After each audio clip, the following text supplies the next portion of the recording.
titled The Outhouse, also a 10-minute short film, A Woman Too Many. About the feature film The Outhouse, which won awards. It is an intense film about a hard-working wife and an abusive husband. It was made in just 12 days. One critic said that in its authenticity, eye for detail and camera movements, it reminds. Mr. Carvalho has been a member of national and international film juries, a familiar name and a familiar face to anyone who watches television. She has 30 years of experience as a broadcast journalist, many of them with NDTV. She has interviewed hundreds of people, many of them celebrities, and she's a model for aspiring journalists on how to get the best out of a celebrity. She has reported on many sensitive issues and has championed several worthy causes. She is now on the board of directors of a journalistic venture based in Los Angeles, of which she is the representative in India. Brittany Catherine Barron specializes in English literature and was a gold medalist in both MA and MPhil. She taught for 4 years at Ithiraj College and is busy now with a PhD in Anglo-Indian Studies. This evening, she'll read selected excerpts from Leslie Carvalho's book. A word about the Madras Book Club. It's more than 20 years old. It was founded by the late Mr. S. Muthaya and a few publisher friends. We meet twice a month and listen to a book discussion with an author or to a standalone talk by a prominent personality. I would like to request those of you in the audience who are not members of the Madras Book Club to become members. You just have to fill a very simple form which Jayanti or Gopi of the Madras Book Club will be happy to give you. The subscription is 1,200 rupees per annum for single membership and 2,000 rupees for dual membership. May now request Jennifer Arun to take over as moderator. Her discussion with the author will go on till about 7:45. This will also include a book reading by Brittany Catherine Barron. In fact, the discussion will start with the book reading. A question and answer session will follow. Over to Jennifer and Carvalho and Brittany. Thank you. First of all, I'd like to congratulate Mr. Leslie Carvalho on the public. I also feel very indebted to Mr. Harry Meckler and Mr. Richard O'Connor for giving me the opportunity to be here today. So the pages I'm about to read from chapter 3, they actually mark a pivotal turning point in the life of Rosa. And this chapter sort of captures the emotional and social storm that ultimately forces her to leave home. A small town gossip tends to spiral into this wave of judgment and pressure that sort of transforms her life forever. And so she is sent away, not entirely understood or supported. Yet there's something about this pain that becomes the seed of her growth. And what makes Leslie Carvalho's writing so powerful, I feel, is its quiet intensity. You know, although his prose is so gentle, yet piercing. And of course, there's richness in detail, and there's emotional honesty, I feel, to it. So he sort of brings the backwaters alive with all their beauty and contradictions. And he presents us with characters that are so deeply human in the sense of being flawed and fragile, yet so full of potential, I feel.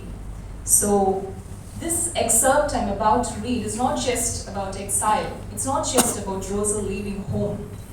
It's actually the catalyst for everything that follows afterwards. Like they say, right, it's the breaking that makes space for the becoming. So I hope this passage resonates with you as deeply as it did with me. So beginning to read from page 22, paragraph 2.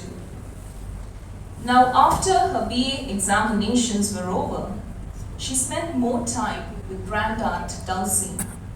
A wanderer by nature, she rode further along narrow streams where Uncle Joey went for toddy. Here, the waters were clear, clean, and calm. Palms crisscrossed each other, birds chirped, bees hummed. Time stood still in these backwaters. Lonely and isolated, she closed her eyes and let the boat drift. This was her private time with God and nature. The gentle breeze cooled her cheeks, and in moments of deep silence, whispered some mantras as if in a trance. She hummed a hymn at times. There was an eerie, almost mystical calm here. Despite the desolation, she felt safe and peaceful. It was a new territory. The toddy tapper and coconut vendor Govinda had grown older, and so had his son Vishwa, Rosa's playmate, as a child, youth, and as a young adult. Rosa was 20 and Vishwa would turn 21 soon. Both had appeared for their final examinations. He chose commerce. The magical backwaters and the shady coconut groves became their playground as they awaited their results. It was in these water bodies that Rosa learned to swim many years ago with Vishwa's help. As she gained confidence, he would slowly let her off and she would drift. As she progressed, they swam together in the narrow lanes, splashing water on each other, cuddled each other, stole a kiss, and had a hearty laugh, conversing in the local dialect. They caught fish and brought it to Govinda in excitement, and he cooked it for them. Later, Rosa helped with the cooking as she got proper training from mother at home. These days, Vishwa did the hard work that his father used to do. Every morning, he extracted the toddy, distributed it to various dealers. He removed coconuts and took them to the Kundapura market sale on Saturdays. Now, during her boat wanderings, Rosa often stayed a little longer in those backwaters, watching Vishwa work. Sometimes she would tie the boat near his field and help him with the day's work. His honey-brown, muscular body sprang up the coconut palms with agility and ease. With just a tiny cloth around his waist, the sweat trickled down to his flat stomach and sturdy legs. He smelled like the earth. He offered Rosa tender coconuts, at times toddy, and the two roved to unexplored streams and backwaters, chatting about this and that. It didn't matter what they talked about. Sometimes they would lapse into their childhood and splashed each other with water, chased after each other, got soaked in the shallow pools for watering coconut palms, or lay beside each other on the soft sand and seemed to enjoy each other's company. On Vishwa's 21st birthday, as they lay on the soft sand, Rosa gifted Vishwa a kiss. From a peck on the cheek, she advanced to his lips. He then reciprocated with passionate kissing. In the frenzied heat of the moment, they slipped into the pool. They felt safe and secure from any public gaze. There was hardly anybody around, except for the sweet chirping of birds, and on this occasion, the cuckoo calling, "Coo-hoo, coo-hoo." "Oh, this is a good luck sign," said Vishwa. Rosa laughed loudly, unable to contain herself at Vishwa's innocent belief. She jumped out of the pond, and he began splashing water as he chased her. Neighbors and families living on the other tiny islands suspected a kind of intimacy, a closeness, and children smiled shyly, pointing a finger at them, mocking them as they explored the various corners of the backwaters in their own boats or at times in one boat. Subha's hut was abuzz with gossip of their sexual escapades. He and his shackmates were prone to exaggeration and didn't hesitate to draw their own conclusions. The essential elements were transparent and plain to see. A toddy tapper's son, a respected headmaster's daughter, a half-naked Hindu boy of a lower caste, a God-fearing Catholic girl who was a champion athlete, a sensational and scandalous romance to discuss, dissect, and shred. There were other shocking affairs from time to time, but for the moment, Subba and his cronies worked hard to exploit a romance, causing ripples in their backwaters. Neighbor Molly said, "My maid saw them in the pond."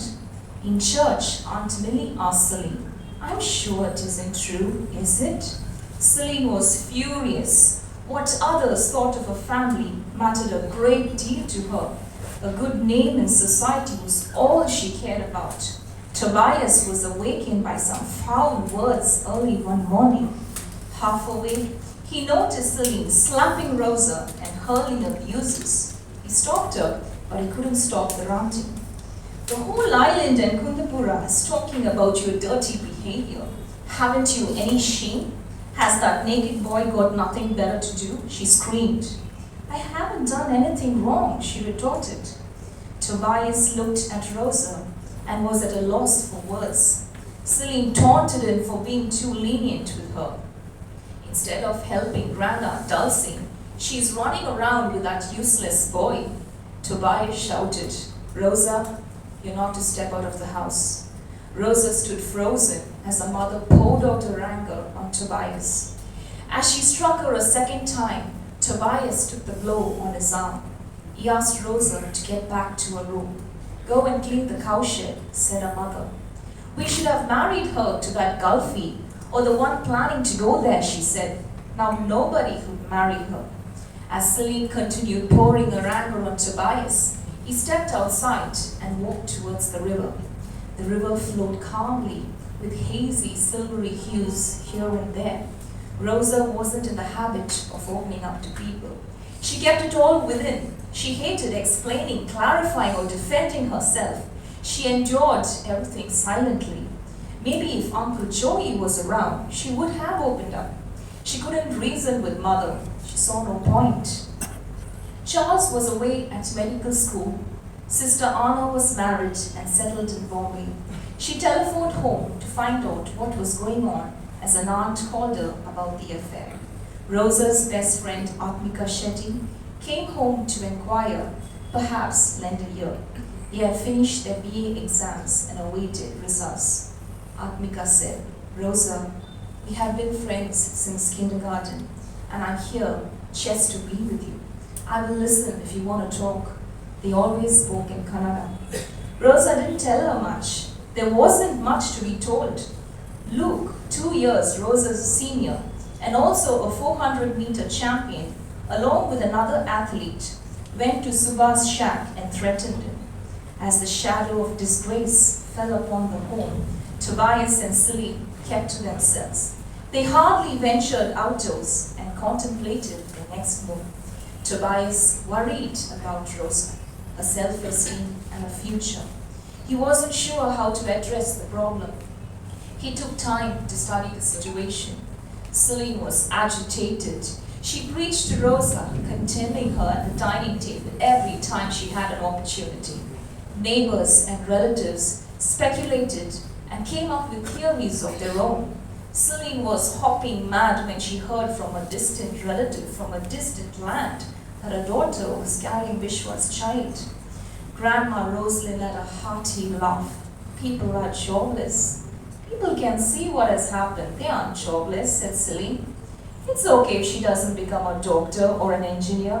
Grandma said something to that effect and called out to Rosa, "Come and help me with the pickles."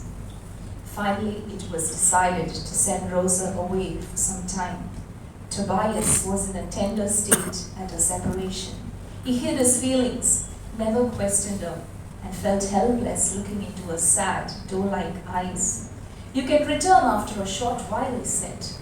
As the Angelus was recited, he mumbled the prayers softly. She sought his blessings, and with a lump in his throat said, "God bless you." Rosa went into her grandmother's room. Grandmother put her feeble hand over Rosa's head, saying, "God will be with you, and I will pray for you." She smiled. "Now smile for me." Rosa couldn't stop crying, but managed to smile through the tears. She kissed Grandma's long, perfectly shaped fingers and held them for a moment. Grandma Rosalind saw much of herself in Rosa and said, "Your fingers are more beautiful than my bosom," and handed it to Rosa. I won't be requiring it, said Rosa. It will bring you good luck. With her thumb, she made the sign of the cross on Rosa's forehead. It was hard getting by inquisitive neighbors. Shefto the dog rested his paws on a white kurta, preventing her from leaving. The home had brought some happy memories, but leaving home engulfed her with raw emotions. The dog ran behind the auto rickshaw, drenched and howled till the three-wheeler climbed the muddy slope. From the bridge, Rosa took a look at a tiled rooftop. From the tall trees seemed to be waving their goodbyes to her. As she boarded the bus, she turned to her father, her eyes brimming with tears. "Da, please tell Mommy I didn't do anything wrong," she said softly. Thank you. Just let me very quickly and very simply say that I've never done this before, but I have a head start of what's happening today. You understand, it is a first time for me. Thank you, first of all, for actually asking me to do this. So, is your mic working, Liz? Hello? Yeah, it's working. Thank you. Yes. Okay. So, thank you very much, Leslie. Let me get into it straight away. Smoke on the Backwaters. What an interesting title. It kind of strikes you. What the hell is he talking about? What is he talking about? So I'm going to ask you. You tell me what. I know people have been asking me this, smoke on the backwaters, about Deep Purple and all that. But I've used this as a metaphor because Kundapura, when you travel in Mangalore, early morning you see smoke. People are having their early morning bath and they are lighting firewood to earthen pots or to mud pots, and they are roasting cashew seeds underneath. So you see the smoke all over the place, and I've used this as a metaphor because there's still smoke in the backwaters from where she is and the problems that she has created, but it's actually that she's not created, the people have created. So I thought this would be the appropriate title for my book. Right. So, Leslie, did you actually grow up in that environment? Is that why you placed it there? Yeah, I grew up in Bangalore, but my parents are from Kundapura, the Udupi district. So we went there every holiday, twice a year, and we had a great time because all of my cousins from all over came there, and even the cousins who are there, we all got together, and it was a wonderful place. There was so much of innocence, there was so much of laughter, joy. As children, we just played around the backwaters.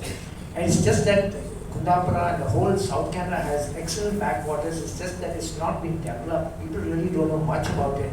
People come to Bangalore, they go straight to Kerala, to the backwaters there.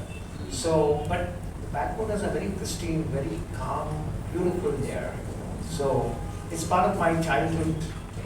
And growing up in a place like that, you hear all these stories when you're growing up, the things that have happened to somebody, you hear this story, that story. So as a filmmaker, writer, as a painter, I try to combine all of these elements, and hopefully it's readable, and my readers should tell me about it. Right.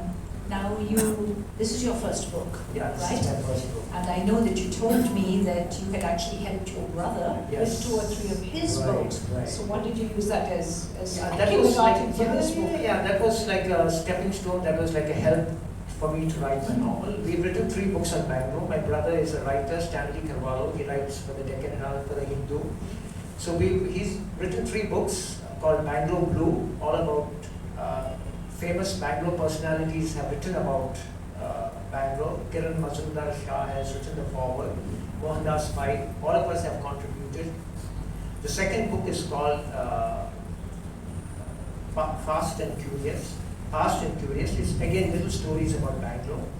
And the third book is Sports Legends of Bangalore. We have focused on the cricketers Prasanna Chandrasekhar, Kirmani, and Shanta Ramaswamy, and Olympians Kevin Powell, Marjorie Suarez. So they are the Nirmala Uttaya. All of these are sports legends of Bangalore. So 3 books I've written there. Right. I've helped.